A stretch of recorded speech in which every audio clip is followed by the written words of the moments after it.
اسلام کا عروج و زوال اور مسلمانوں کا عروج و زوال یہ ایک شے نہیں ہے۔ اسلام کے بارے میں حضور نے فرمایا تھا بدأ الاسلام غریبا وسیعود کما بدا فطوبی للغرباء۔ اسلام کا آغاز تو ہوا تھا اس حالت میں کہ وہ بہت ہی اجنبی تھا، کوئی اس کا جاننے پہچاننے والا تھا ہی نہیں۔ دوبارہ اگرچہ اس کے بعد حکومت تو آ گئی، ایک دور آ گیا، اسلام کا غلبہ ہو گیا، لیکن ان قریب اسلام دوبارہ غریب ہو جائے گا، دوبارہ اجنبی ہو جائے گا، ان قریب۔ سیعود سین کے ساتھ جب عربی زبان میں فعل مستقبل بنتا ہے، سوفا وہ ذرا دور کی بات ہے، لیکن بس سیعود ان قریب وہ دوبارہ غریب ہو جائے گا۔ فطوبی للغرباء، تو مبارکباد اور تہنیت ہے ان لوگوں کے لیے جو اسلام کی غربت کے دور میں خود بھی غریب ہو جائیں، خود بھی اجنبی ہو جائیں، لوگ انہیں دقیانوسی کہیں۔ یہ ابھی تک چمٹے ہوئے ہیں سنت رسول کے ساتھ، یہ ابھی تک انہی چیزوں کے لیے دقیانوسی لوگ ہیں، یہ سارے فقرے ان پر شست کیے جائیں، وہ برداشت کریں، لیکن یہ کہ اسلام کا دامن ہاتھ سے نہ چھوڑیں۔ لیکن اسلام کا عروج خلافت راشدہ اور وہیں سے زوال شروع ہو گیا۔ 1400 برس مسلسل زوال کے، اسلام کو دوبارہ عروج حاصل نہیں ہوا۔ حال ہی کے وہ 2 اشعار 100% اپلیکیبل ہیں۔ پستی کا کوئی حد سے گزر نہ دیکھے، اسلام کا گر کر نہ ابھر نہ دیکھے، مانے نہ کبھی کہ مد ہے ہر جزر کے بعد، دریا کا ہمارے جو اتر نہ دیکھے۔ اسلام کا تو عروج پھر نہیں آیا، پھر وہ خلافت راشدہ تو آج تک قائم نہیں ہوئی، پھر ایک مکمل دین نظام کی حیثیت سے تو دنیا میں کہیں نہیں آیا۔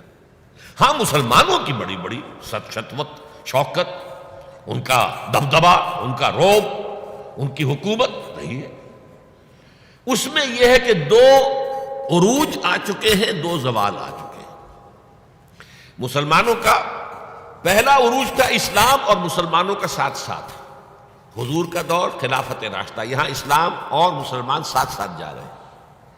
اس کے بعد اسلام کا تو زوال شروع ہو گیا، مسلمانوں کا عروج جاری رہا۔ دور بنو امیہ اور اس کی فتوحات، دور بنو عباس اور اس کی فتوحات، روئے ارضی کی عظیم ترین سلطنت بنو عباس کی، تہذیب، تمدن، علوم، فنون، علم، روشنی۔ پھر ادھر سے بنو امیہ کا ختم ہوا، چراغ گل ہوا، تو ادھر چراغ جو ہے امیہ کا روشن ہو گیا، اسپین کے اندر، ہسپانیہ میں۔ یہ سارا دور عربوں کا عروج جاری ہے، مسلمانوں کا عروج جاری ہے، اگرچہ اسلام کا زوال خلافت راشدہ کے ساتھ ہی شروع ہو چکا۔ پھر ایک وقت آیا کہ مسلمانوں کا بھی زوال آ گیا۔ پہلے کروسیڈرز نے آ کر پٹائی کی اور بہت پٹائی کی۔ 1099 میں یروشلم جو فتح کیا انہوں نے، تو جس قدر کچھ تو خون کیا ہے، جتنا قتل عام کیا ہے، خود جو یورپین مورخین ہیں وہ بھی شرماتے ہیں اس کا ذکر کرتے ہیں۔ سارا میڈیٹرینین کا علاقہ انہوں نے فتح کر لیا تھا اور تہس نہس کر دیا تھا۔ خیر اس کو تو 88 برس کے بعد صلاح الدین ایوبی رحمۃ اللہ علیہ نے واپس لے لیا، لیکن پھر اگلی صدی میں جو طوفان آیا ہے تاتاریوں کا، کروڑوں مسلمان قتل ہوئے، کروڑوں۔ 1258 میں سقوط بغداد اور خلافت بنو عباس کا ٹمٹماتا ہوا چراغ روشن۔ مستعصم باللہ کو گھسیٹ کر محل سے نکالا، جانور کی ایک کھال کے اندر لپیٹا، اور تاتاریوں نے اپنے گھوڑوں کی سمت علیہ کچل دیا۔ اور شیخ سعدی نے کہا آسماں را حق بود در خون بارد بر زمین، بر زوال ملک مستعصم امیر المومنین۔ یہ عربوں کا زوال، اور نوٹ کر لیجئے پلیز، اس وقت سے عرب امت مسلمہ کی قیادت سے معزول کر دیے گئے، آج تک معزول ہیں۔ دوبارہ عروج مسلمانوں کو ہوا، لیکن وہ ایک معجزہ، جن تاتاریوں نے کروڑوں کو مارا تھا مسلمانوں کو، وہی ایمان لیا۔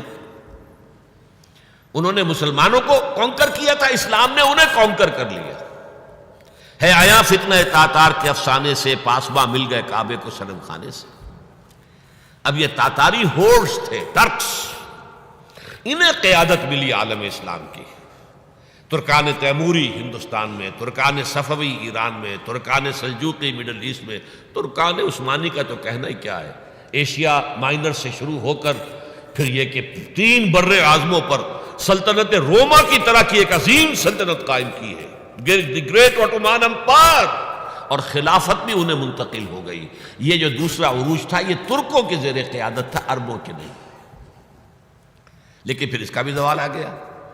اس کا زوال آیا یورپین کولونیلزم کے ہاتھوں۔ آغاز ہوا 1492 میں، سقوط غرناطہ، فال آف گرناڈا۔ اس کے بعد 1498 میں round the Cape of Good Hope, راستہ تلاش کر دیا واسکو ڈی گاما نے، اور یہ سیلاب جو ہے کولونیل سیلاب آ گیا، ہندوستان، جزائر شرق الہند، یہ سارا آج کا انڈونیشیا، ملائیشیا، ہندوستان، یہ سب کے سب جو ہیں فتح ہوتے چلے گئے، جس کا کلائمیکس تھا اس صدی کے، پچھلی صدی کے آغاز میں۔ اب 21ویں صدی ہے، 20ویں صدی کے آغاز میں پہلی جنگ عظیم کے بعد تمام عالم اسلام یورپی حکومتوں کے زیر نگین آ گیا۔ تو یہ نوٹ کر لیجئے کہ ان 1400 سالوں میں امت مسلمہ کا ایک عروج، پھر ایک زوال، پھر ایک عروج، پھر ایک زوال۔ لیکن اسلام ایک ہی عروج تھا، اس کے بعد سے مسلسل زوال۔